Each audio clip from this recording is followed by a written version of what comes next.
Mic হাতে ধরা মাছটির উপর খুব দ্রুত কাজ শুরু করলো। শেষ পর্যন্ত যখন সে মাছটি তুলে ধরল তখন সবাই অবাক হয়ে গেল। যদিও সে মাছটি কেটেছিল তবুও সেটি একদম অক্ষত এক টুকরোর মতো দেখাচ্ছিল।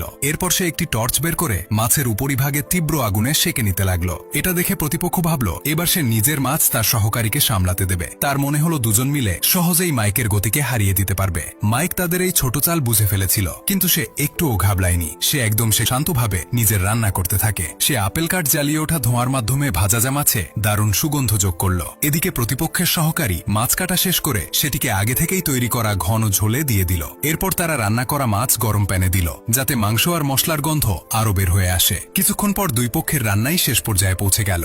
মাইক ধীরে আছে রান্না করা হাড়ের ঝোল পাস্তার বাটিতে ঢেলে খুব যত্ন করে মাছটি উপরে রাখল। তার মাছের পাস্তা পুরোপুরি প্রস্তুত হয়ে গেল। অন্যদিকে প্রতিপক্ষ তাদের নুডলসের উপর সূক্ষ্ম লবণ ছিটিয়ে তারপর উপরে ফুটন্ত তেল ঢেলে দিল।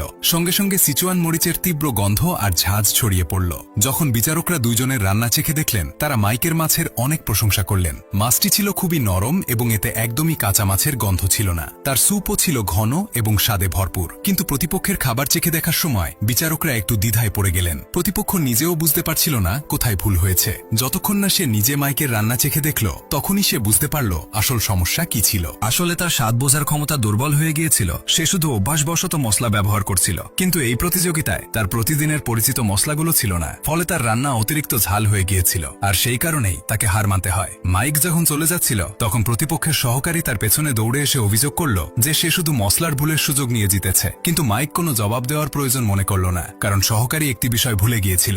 মাইক পুরো প্রতিযোগিতায় একাই লড়েছিল, আর তাদের দল ছিল পুরো টিম নিয়ে। তবে যদি প্রতিপক্ষ নিজের বুদ্ধি না হারাত, তাহলে আসল বিজয়ী কে হতো?